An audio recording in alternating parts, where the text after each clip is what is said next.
इतनी भी क्या जल्दी है मैडम, थोड़ी मेहमान नवाजगी हमें भी करने दो। ये सब क्या है मिष्टी? सारे सवालों के जवाब मिल जाएंगे पुलिस स्टेशन में। चलिए मैडम, हवलदार बैग कस्टडी में ले लो। सच्चा प्यार किया था मैंने उससे, अपना सब कुछ दे दिया था उसे, लेकिन गद्दारी की उसने मुझसे।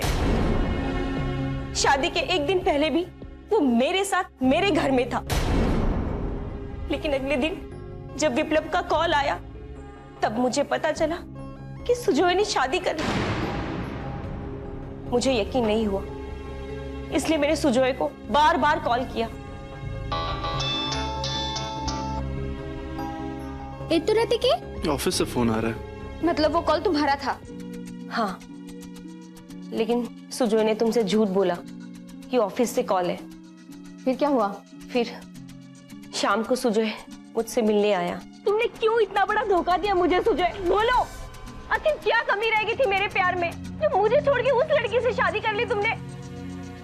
खूबी क्या थी जो शादी से पहले मेरे साथ लेट सकती है, ना जाने और कितने के साथ लेट के आई हो।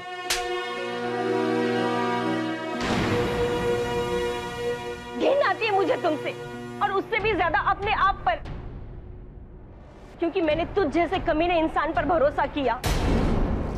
नहीं छोड़ूंगी मैं तुम्हें। अच्छी तरह से जानता हूँ तुम जैसी लड़कियों को, जो पहले अपना शरीर दिखा के लड़कों को फंसाती है, फिर पैसे दिखा के उनको अपना गुलाम बनाना चाहती है। मैं उन लड़कों में से नहीं हूँ। मुझे ना एक अच्छी सी बीवी चाहिए, तुम्हारी जैसी बच्चलन औरत ने। मतलब अब मैं तुम्हारे लिए आवारा हो गई? जब मेरे पैसों पर ऐश करते थे, दिन रात मेरे साथ रंगरली मनाते थे, उस वक्त मैं आवारा नहीं थी? अब जब सामने से कोई दावत पे बुलाए तो जाना ही पड़ता है ना। उसका ये मतलब नहीं मैं उसका हो ही जाऊं। ऐसे कैसे कर सकते तुम? औकात में रहे औरत, और मेरी जिंदगी से हमेशा के लिए निकल जा, वरना क्या कर लोगे तुम? बोलो। तुझे मैं छोड़ूंगा नहीं।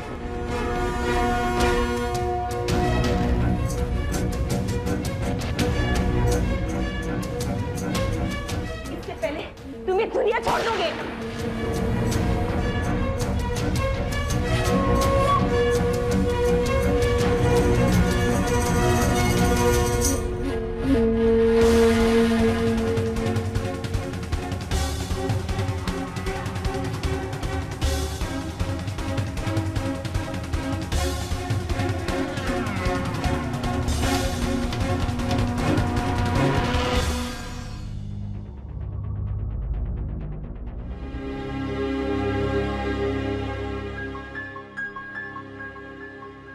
इससे पहले कि वो मुझे मारता, मैंने ही उसे मार डाला।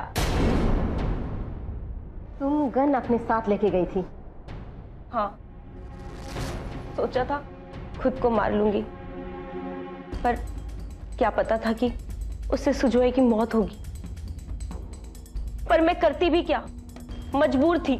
5 साल से हम दोनों एक दूसरे को जानते थे, एक छत के नीचे रहते थे, फिर भी पता नहीं चला कि कब मिष्टी उसकी जिंदगी में शामिल हो गई।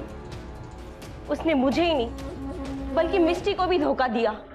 हम दोनों के साथ प्यार का झूठा नाटक खेला, पर अफसोस मैंने प्यार में अपना सब कुछ पहले ही उसे दे दिया।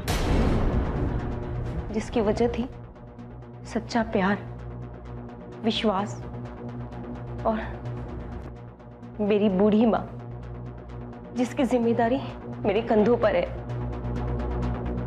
गांव से कलकत्ता नौकरी के लिए आई थी, पर जैसे ही सुजोय का साथ मिला, मेरी जिंदगी जैसे बदल सी गई थी।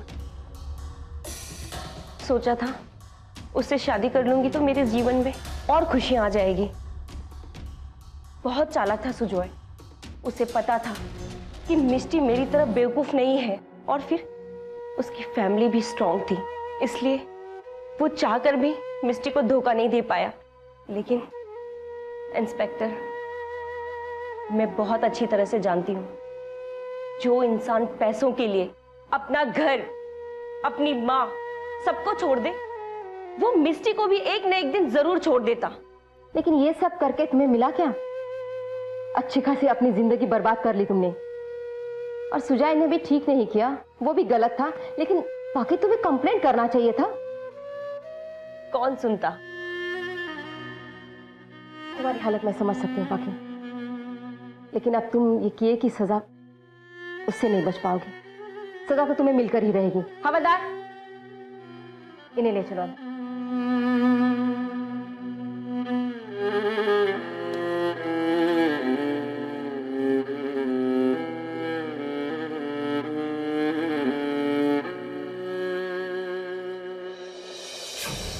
देखा आपने क्या हुआ?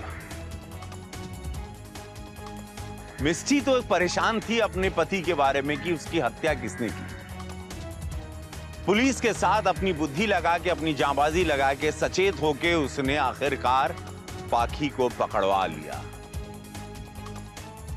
पाखी कारण थी, पाखी ने हत्या की थी सुजॉय की। पाखी को दफा 307 के तहत पुलिस हिरासत में ले लिया गया। लेकिन मिस्टी को बहुत शौक लगा। दुख इस बात का हुआ कि सुजॉय से उसने भी प्यार किया, शादी की, अपने आप को समर्पित किया। पाखी का भी कोई गुनाह नहीं था क्योंकि सुजॉय ने उसके साथ बहुत बड़ा धोखा दिया। ये एक सीख है, मुझे ऐसा लगता है। पुलिस फाइल के द्वारा भी ये सीख है, इस कहानी के द्वारा भी एक सीख है कि अगर आप किसी को धोखा देते तो उम्मीद करिए, और उसके बाद उसे धमकाएं भी, गाली भी दें, तो उम्मीद करिए कि सामने वाला आपको अटैक जरूर करेगा। इस कहानी से आपने जरूर सीखा, मैंने भी सीखा। कल फिर मुलाकात होगी, तब तक के लिए सचेत रहिए, सजग रहिए, जागते रहिए। अगर जागेंगे तो जुर्म कम होगा, आपके साथ भी जुर्म नहीं होगा, ये मेरा वादा है। जय हिंद।